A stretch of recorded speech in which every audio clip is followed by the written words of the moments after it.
it's Janna. Thank you for joining me today. I'm going to walk you through about 4 postures today, and we're going to use blocks for each of these postures. And they're all very simple ways to support your practice.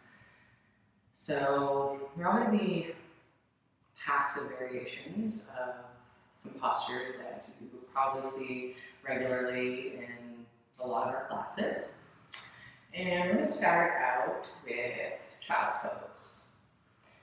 So for child's pose, you can sit with your hips on your heels. Your knees can be right together. I personally find it more comfortable and accessible if I bring my knees really wide, and that lets my upper body fold forward a little more comfortably, and my back isn't so round when that happens.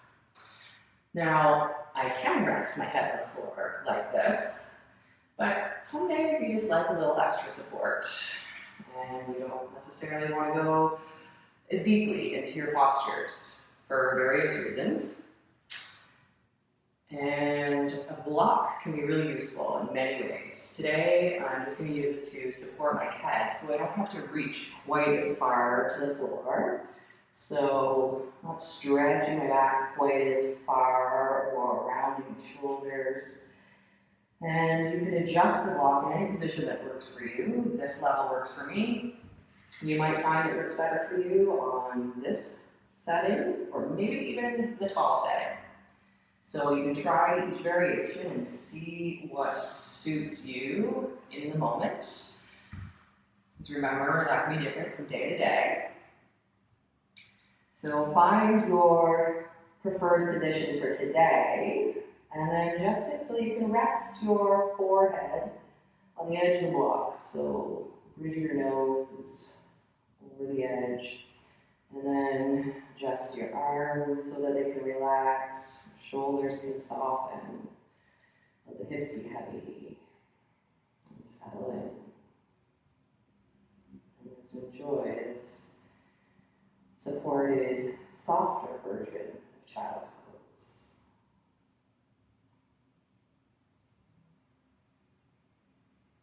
Take a full breath in, fill your lungs right up, and then let your whole body soften as you slowly exhale. Let's take a few more breaths here.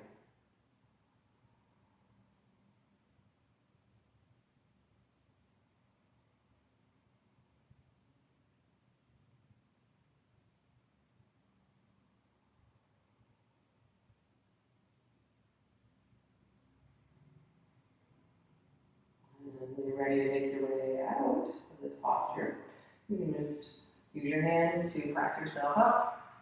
Walk your hands back towards your knees so you can come to sit on your knees again, and then set your block aside.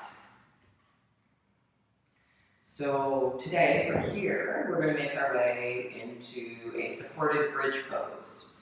So keep your block close by so you can reach it from leg on your back, and then sit with your knees bent and have your feet about hip width distance apart. So there's just a few inches between your feet. And then roll back onto your mat. Let your head and shoulders settle in on your mat. And then you might even walk your heels a little bit closer to your bum. Keep that distance between your feet. So your heels are quite close to your bum. You might even be able to reach the backs of your heels with your fingertips. So arms are alongside your body, palms face down as usual. And then you're going to press the floor away with your hands and your feet so you can lift your hips up towards the ceiling.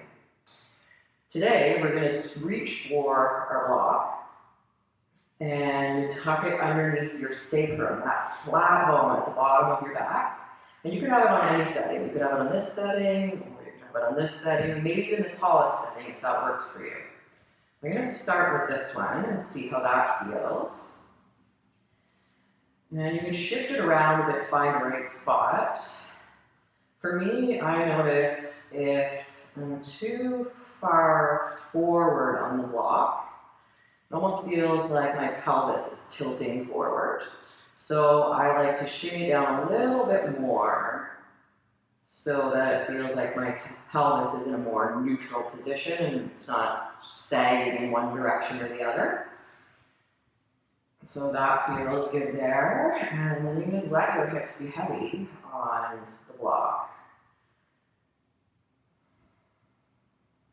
Take a couple of breaths here. You can adjust your arms, your shoulder blades, whatever you need to settle it in.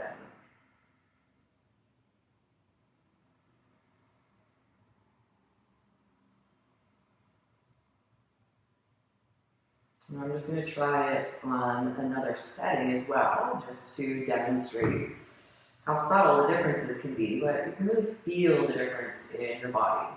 So this is much more elevated, but still gentle and relaxed. So I'm not exerting as much effort as I would need to in a regular bridge pose, in an active version of it. But I also still have the benefits of having the hips elevated higher than the heart. So you're still slightly inverted.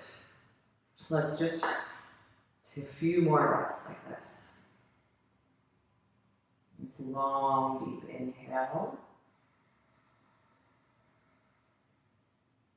The exhale just as long.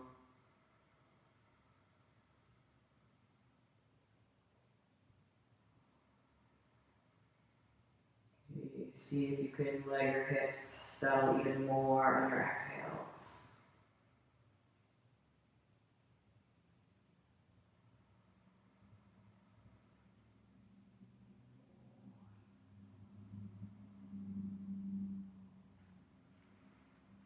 Now you can stay in these poses a little bit longer at home, but for the sake of filming, we're just going to take a few breaths in each one. So to come out, you're going to lift your hips up so you can pull that block out from under your hips and just settle them right back down onto the mat.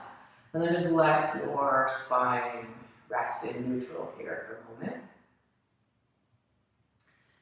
And the next pose I'm going to take you through is a variation of legs up the wall. So you're going to start right from this position again.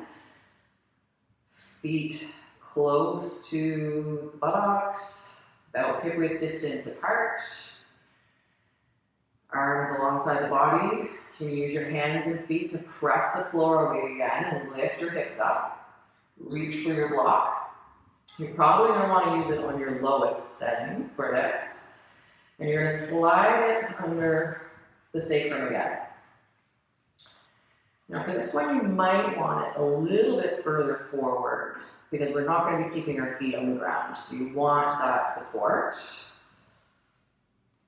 So find a comfortable position. Relax your arms and then lift one leg at a time up towards the ceiling. So your legs can be bent a little and sort of relaxed. So they're just sort of hanging in midair. Find that sweet spot where it doesn't feel like they're falling away from you or towards you. And you can also do this posture right up against the wall. Still using the block, you can push the block right up against the wall, your butt right up to the wall, and then your legs can rest against the wall. But for today, we're just going to do it here. Take a few breaths. Maybe even close your eyes. You can adjust your arms. Maybe you want to turn your palms up. And breathe.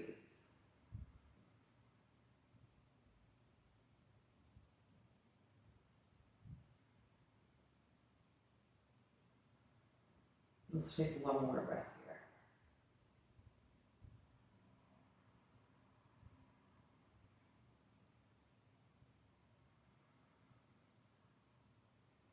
And then back out of it the same way you went in. 1 foot down at a time. Bring your arms close to your body. Press the hands and the feet into the floor so you can lift your hips up. And take that block out from under you again. Settle your hips back down.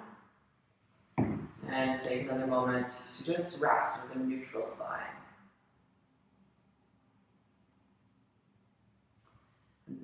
then we'll make our way into our final posture for today, which is going to be Shavasana, corpse pose.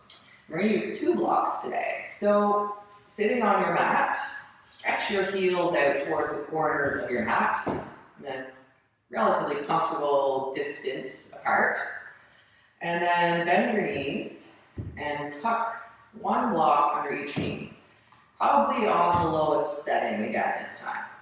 You play around with the positioning. I like to have them both at an angle so that the edge is under the crease of each knee.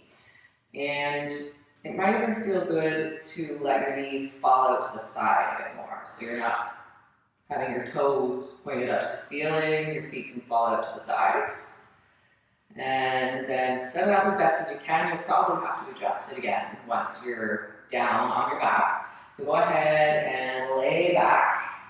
And you might notice your legs moved. So you can either shift your body down, back into position, or you can use your hands to adjust the blocks as needed. Get really comfy. Find a comfortable position for the feet, the knees, the legs, your hips, your shoulders, your head. Nice long neutral spine.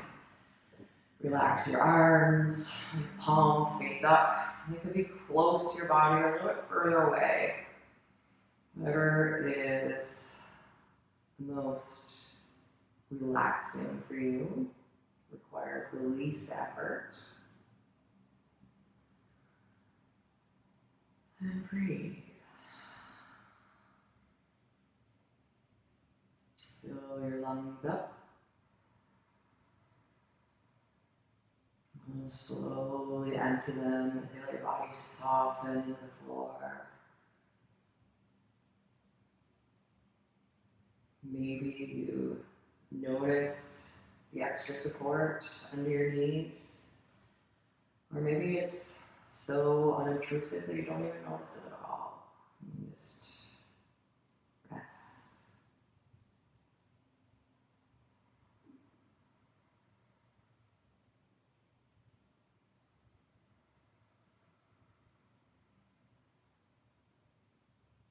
Notice how your breath moves through your body.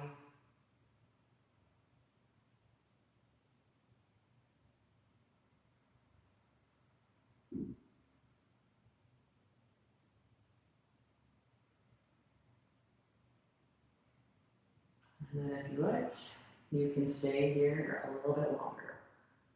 I always like to encourage a really long Shavasana. Really, Shavasana is what the whole rest of your practice is working towards, is preparing you for your Shavasana. So feel free to stay there for a nice long time. Thank you so much for joining me today.